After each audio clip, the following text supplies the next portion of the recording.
এই পর্যন্ত আমরা আলোচনা করে সূচনা করে রাখছিলাম রাসূল পাক সাল্লাল্লাহু আলাইহি ওয়াসাল্লামকে আল্লাহ রাব্বুল আলামিন তিনটা হাদিয়া দিয়েছেন। এই মেরাজের রজনীতে 14টা কর্মসূচি, মানে 14টা কাজ, আর আল্লাহর তরফ থেকে মেহমানদারি হিসাবে আল্লাহ রাব্বুল আলামিন জিনিস দিয়েছেন, হাদিয়া দিয়েছেন। কয়টা? তিনটা।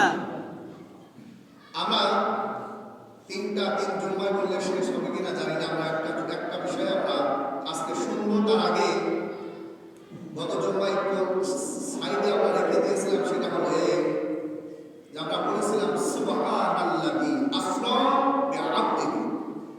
আল্লাহ রাব্বুল আলামিন কেন আশ্চর্যের কথা বললেন? আমরা বলেছিলাম রাতের এক অংশে আল্লাহ রাব্বুল আলামিন বাইতুল মুকাররম থেকে বাইতুল মাকদাস নিয়ে গেলেন। ওখানে একটু বিরতি দিলেন।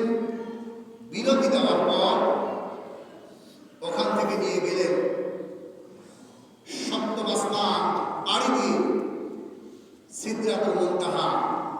এই সিদরাতুল মুনতাহাটা সর্বশেষ বর্ডার। এরপরে শুরু হবে আল্লাহ পাক রব্বুল আলামিনের কিছু নিদর্শন। এই যে আয়া শব্দটি বলা হয়েছে, এই আয়া শব্দের অর্থ হলো নিদর্শন। আল্লাহ রাব্বুল আলামিন বলেন আসরা বিআবদিহি লাইলাম মিনাল মাসজিদিল হারাম ইলাল মাসজিদিল আকসা আল্লাযী বারাকনা হাওলাহু লিনুরিয়াহু মিন আয়াতিনা ইন্নাহু হুয়াস সামিউল বাসীর। আল্লাহ রাব্বুল আলামিন বলেন এখানে দুইটা ব্যাপার। একটার নাম হলো আসরা, দুই নাম্বার হলো মেরাজ। আল্লাহ রাব্বুল আলামিন মক্কা থেকে যে বাইতুল মুকাদ্দাসে নিয়ে গেলেন, বুরাক নামক একটা পালকিতে চড়ায় একটা যানবাহন নিয়ে আল্লাহ রাব্বুল আলামিনের বান্দারা, এইটার নাম হলো আসরা। তার মানে রাতের এক অংশে আল্লাহ তাআলা নিয়ে যাচ্ছে। এই যে এই ভ্রমণটাকে বলা হয় আসরা, আর মেরাজ বলা হয়। এই যে সপ্তম আসমান পাড়ি দিলেন বাইতুল মুকাদ্দাস থেকে, আল্লাহ রাব্বুল আলামিন রফ একটা যন্ত্রে করে, একটা বাহনে করে আল্লাহ পাক রাব্বুল আলামিন 7 আসমান পাড়ি দিলেন। 7 আসমান পাড়ি দেওয়ার পর একবারে সিদরাতুল মুনতাহাকে নিয়ে গেলেন। সিদরাতুল মুনতাহা এখানে যাওয়ার পর আল্লাহ রাব্বুল আলামিন যেহেতু কোরআনে আয়াতে কারিমার ভিতরে বলছেন ইলাল মাসজিদিল আকসা আল্লাযী বারাকনা হাওলাহু লিনুরিয়াহু মিন আয়াতিনা। আয়াতিনা শব্দের শাব্দিক অর্থ হলো নিদর্শন। আয়াতের মানে নিদর্শন, চিহ্ন। আয়াত শব্দের অর্থ হলো নিদর্শন বা চিহ্ন। আয়াতুন, এখানে আল্লাহ রাব্বুল আলামিন আয়াতিনা মানে অসংখ্য নিদর্শন আল্লাহ রাব্বুল আলামিন তার নবীকে দেখিয়েছে। এখানে সুবহান শব্দ দিয়ে আল্লাহ রাব্বুল আলামিন কেন শুরু করলেন, তার তিনটা উত্তর দেওয়া যায়। এক নাম্বার উত্তর হলো আমরা গত জুমায় বলেছি, যখন আমরা ভালোভাবে কোনো কিছু পাই তখন বলি আলহামদুলিল্লাহ। যখন দুর্ঘটনা ঘটে তখন আমরা বলি নাউযুবিল্লাহ। আশ্চর্য কোনো কিছু যদি আমাদের সামনে হয় তখন আমরা বলি সুবহানাল্লাহ। আল্লাহর বান্দারা, আল্লাহ রাব্বুল আলামিন একটা রাতের এক অংশে পুরা রাত না, অথচ মুফাসসিরগণ বলেছে রাতের এই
আছেন জিবরাইল আলাইহিস সালাতু ওয়াস সালামকে নিয়ে সামনে অগ্রসর হলেন। সামনে অগ্রসর হওয়ার পর আল্লাহর বান্দারা বলেন তো দেখি, সিদরাতুল মুনতাহার পর নবীকে প্রথম নাম্বার দেখানো হলো, তার নাম হলো জাহান্নাম। নাম কি? জাহান্নাম। এক নাম্বার নিদর্শনটা হলো জাহান্নাম। জাহান্নাম দেখানো। আমরা জানি জাহান্নাম কয়টা?